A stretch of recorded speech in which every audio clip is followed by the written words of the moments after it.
साथियों, मैं सबसे पहले माननीय प्रधानमंत्री श्री नरेंद्र मोदी जी को एक विजनरी बजट प्रेजेंट करने के लिए बहुत ही साधुवाद देता हूं, धन्यवाद देता हूं।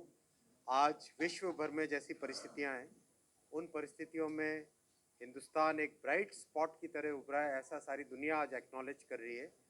आज के बजट से हिंदुस्तान दुनिया भर का ग्रोथ इंजन बनेगा।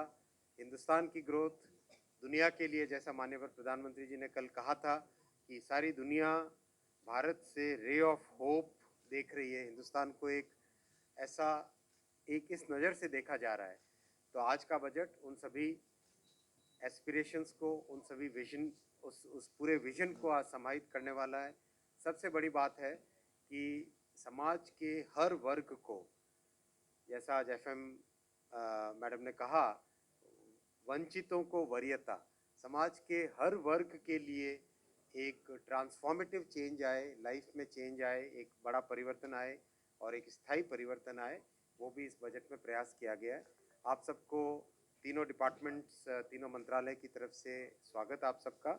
मैं तीनों मंत्रालय पे जो मेन पॉइंट्स हैं उनको रखूँगा आपके सामने, फिर क्वेश्चंस के लिए ओपन करेंगे।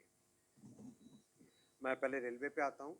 रेलवे के लिए प्रधानमंत्री जी को बहुत बहुत धन्यवाद कि कई वर्षों से जो इन्वेस्टमेंट की रेलवे में कमी थी, जिसके कारण रेलवे का जो पोटेंशियल है वो अचीव नहीं हो पाता था, उसको पूरा करके आज 2,41,000 करोड़ का रेलवे के लिए बजट एलोकेशन किया गया है कैपिटल इन्वेस्टमेंट के लिए। बहुत ही बड़ा चेंज है ये, और इससे जो हमारे 800 करोड़ पैसेंजर्स हैं साल भर के, 2.5 करोड़ डेली, उनको, उन सब के एस्पिरेशंस को पूरा करने के लिए एक बहुत बड़ा माध्यम बनेगा। बहुत सारा फोकस रहेगा बजट में, जिस तरह से कहा गया है, उन सब थीम्स पे, ग्रीन ग्रोथ पे, टूरिज्म पे, वर्ल्ड क्लास एमिनिटीज़ पे। इसमें मैं एक एक करके सारे पॉइंट्स रखूँगा। सबसे पहले स्टेशंस, पैसेंजर्स के लिए सबसे इम्पोर्टेंट होता है station. Amrit Bharat station scheme में 1275 स्टेशंस का रीडेवलपमेंट हो रहा है। बड़े स्टेशन जैसे न्यू दिल्ली स्टेशन हुआ, अहमदाबाद स्टेशन हुआ, कानपुर स्टेशन हुआ, लखनऊ स्टेशन हुआ, छत्रपति शिवाजी महाराज टर्मिनल हुआ, ऐसे बड़े स्टेशन। मीडियम स्टेशन जैसे पुरी स्टेशन हुआ, जोधपुर स्टेशन हुआ, जयपुर गांधीनगर स्टेशन हुआ, इस तरह के बहुत सारे मीडियम स्टेशन और छोटे स्टेशन, सबको लेके कुल मिला के 1275 स्टेशन का रीडेवलपमेंट मैसिव तरीके से हो रहा है। काम चालू हुआ है सब जगह, और काम को और तेजी से आगे बढ़ाया जाएगा। आप सबने देखा माननीय प्रधानमंत्री जी के विजन से बनी वंदे भारत ट्रेन को किस तरह से पैसेंजर्स ने बहुत ही अच्छे तरीके से एक्सेप्ट किया है कि world class train, world class amenities. अब वंदे भारत ट्रेन का प्रोडक्शन बहुत तेज़ी से रैंप अप होगा, और अब तक ICF चेन्नई में बनती थी, अब ICF चेन्नई के अलावा सोनीपत में, लातूर में, महाराष्ट्र के लातूर में, हरियाणा के सोनीपत में और उत्तर प्रदेश के रायबरेली में भी वंदे भारत ट्रेन्स का मैन्युफैक्चरिंग प्रोडक्शन चालू होगा।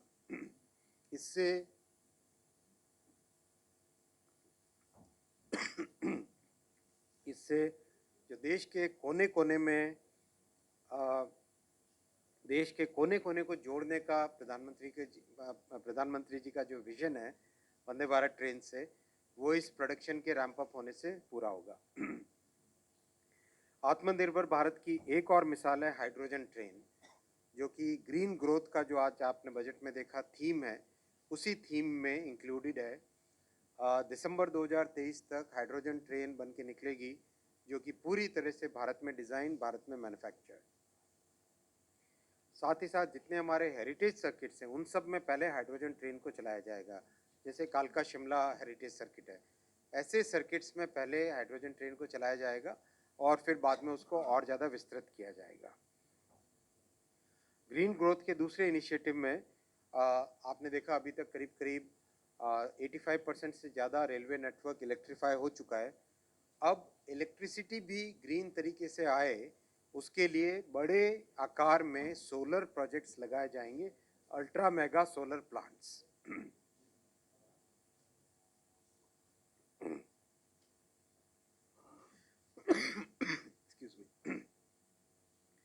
इंफ्रास्ट्रक्चर की ग्रोथ के लिए कॉरिडोर अप्रोच लगाया जाएगा, जिसमें एनर्जी कॉरिडोर, जो हमारे पहाड़ी एरियाज़ हैं, हिली एरियाज़ हैं, उनके लिए अलग कॉरिडोर्स, फिर सागरमाला जो पोर्ट्स को कनेक्ट करने के लिए, फिर जनजाति गौरव कॉरिडोर जो कि ट्राइबल एरियाज़ हमारे जो अनकनेक्टेड है उन सबको कनेक्ट करने के लिए जनजाति गौरव corridor, cement corridor, energy corridor, इस तरह से इकोनॉमिक कॉरिडोर और सोशल कॉरिडोर्स का कॉम्बिनेशन लेके इंफ्रास्ट्रक्चर को डेवलप किया जाएगा।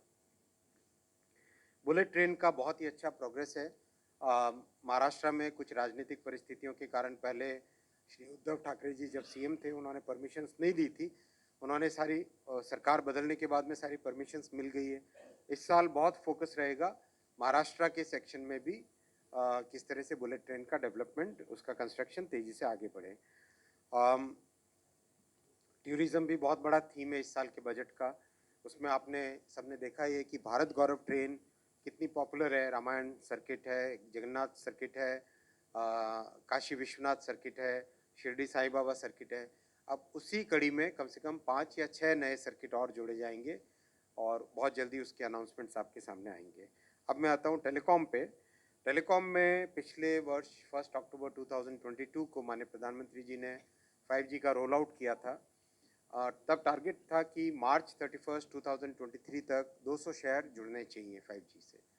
बहुत खुशी की बात है, आप सबको जानकर ये खुशी होगी कि हम फरवरी के फर्स्ट वीक में ऑलरेडी 200 से अधिक शहर जोड़े जा चुके हैं।